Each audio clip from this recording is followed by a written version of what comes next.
Thanks a lot for having me, and it's a true honor to be able to present here my thoughts. I would like to talk about AI and resilience, also in connection to the labor market. So if you think about innovation, innovation is always a creative destruction process that goes back to Schumpeter. And of course, AI is special. It's a transformative technology. It's general, as was pointed out. It impacts all jobs, health, education, and so forth. It's also disruptive. And it's a transition phase. And the question is, how can we organize this transition phase in a resilient manner? So innovation has both. It's a builder and a destroyer. And it creates losers. So what we need, so some skills, some jobs, some sectors will disappear.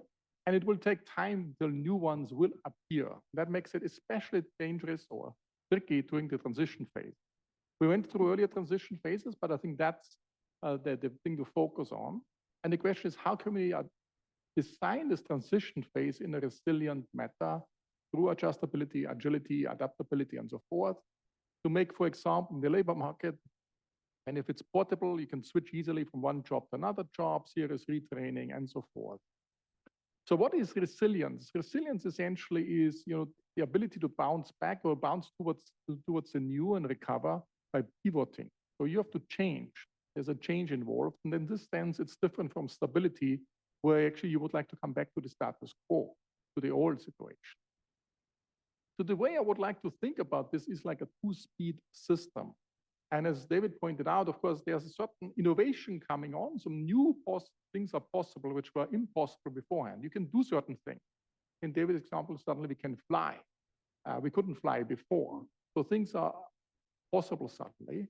But that also means we have not some regulation of flying. We didn't have any job profiles of pilots before we did flying. We didn't have any social norms, how we act and react to certain things we couldn't do beforehand. So there certainly is a new possibility from here opening up. And then we have to develop essentially job profiles, regulation, and social norms. And the question is, at which speed does innovation occur? And at what speed does then this other things, the job profiles, the regulation, the social norm occur? And what's the relative speed of the two things? The other question is, who is deciding first, which direction innovation is going, as Molly pointed out, but also who can design the power to gestalt of the gestaltung of the design, essentially? Who has the power of that? And is this debated in a public sphere, or is this determined by tech firms alone? So one example is, for example, when we had the internet and social media, cookies was just imposed on society. There was never a debate whether we would like to have cookies whenever we open a website. And so that's actually a simple example, but essentially we have to think about, who decides that. So, but I think for me, it's important that you have this two system in mind to think about these things and how to keep a balance between the two subsystems, essentially. And there's a lot of debate to slow down the AI innovation, but probably we cannot do that.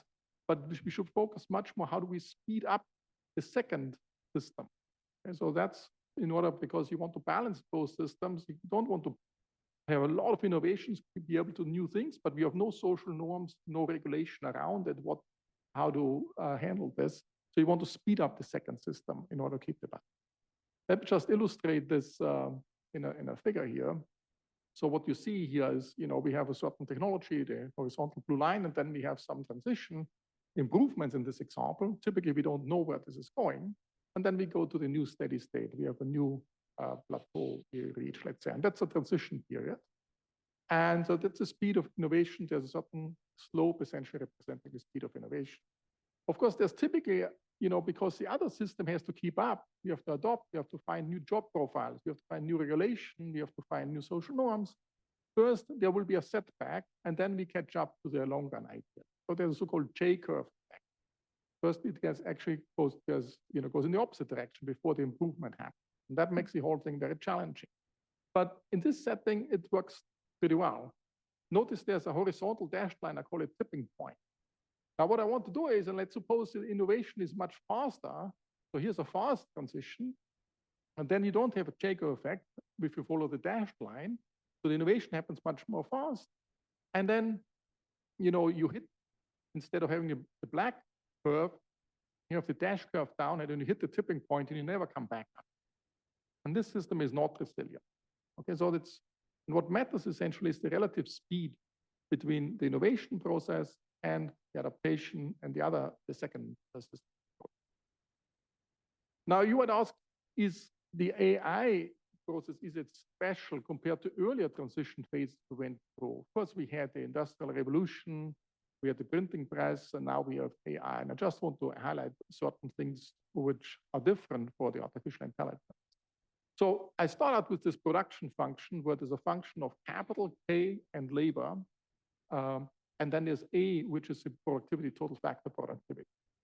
And so this can be affected by many things. So if you think about the Industrial Revolution, it was typically replacing physical capital, or it was, improving labor and so forth. But capital and human capital is depleted over time and must be rebuilt.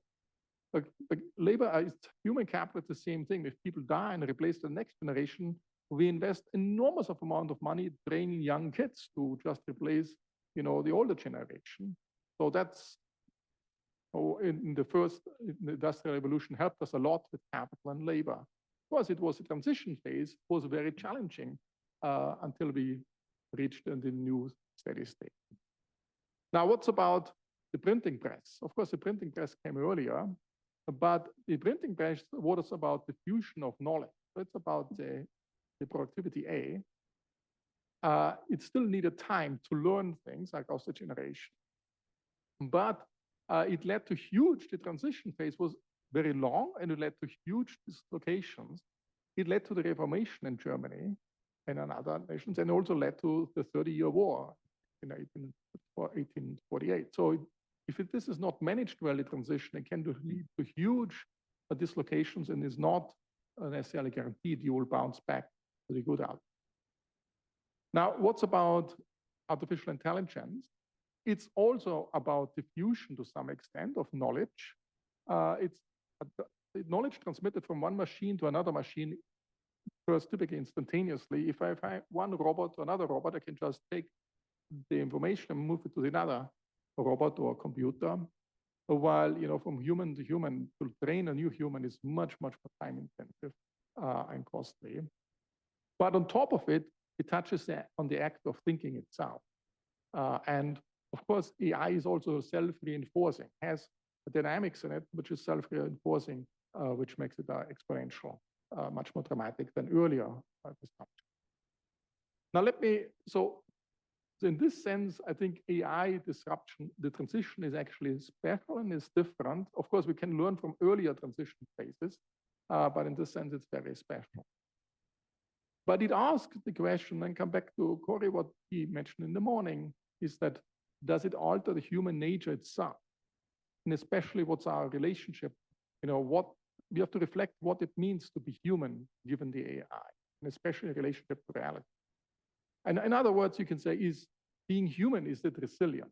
Okay, or can we stay human as we are given this environment? And if you think back about the Western civilization, the fundamental principle was essentially in addition to faith that we have some form of existence of approximate truth, which is something we aspire to and helped us and led to huge improvement and well-being. And the first one is such a thing exists to some extent. And the second thing is it's accessible by reasoning through experience, experimentation.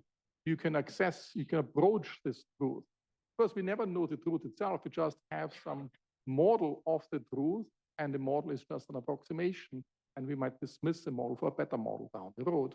And proper, it should be falsifiable that we can dismiss the initial model. Now, the question is AI attacking this? So if you think about the Enlightenment and all these things, is it attacking this or not?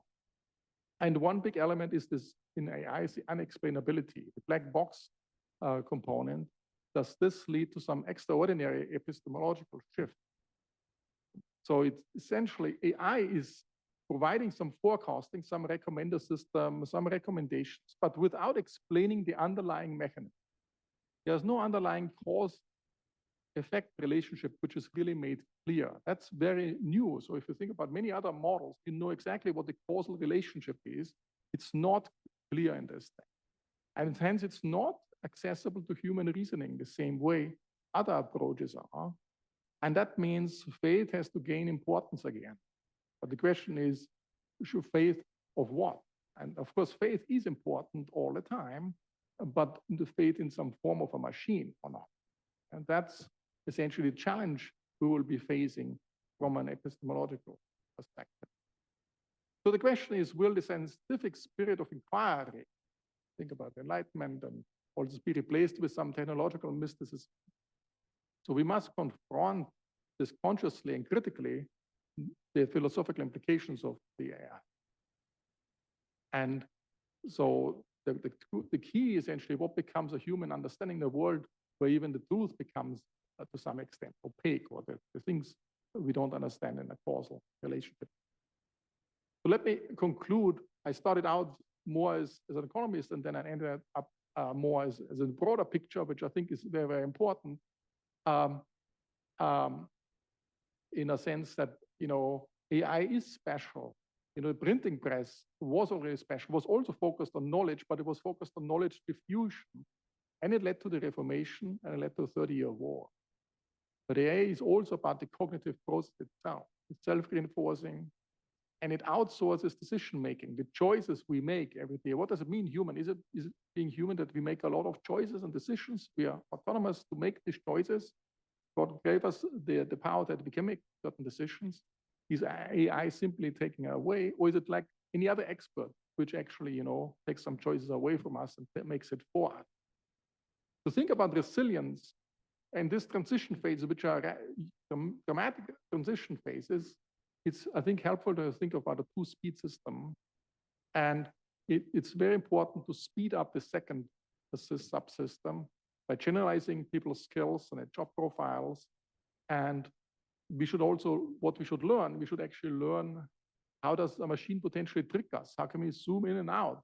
And this way, this type of learning, this critical thinking learning, will be more important in the future. And hopefully we will have a resilience, what it means to be human. So we have to figure out what it means, or further figure it out, and then be able to maintain it and bounce back.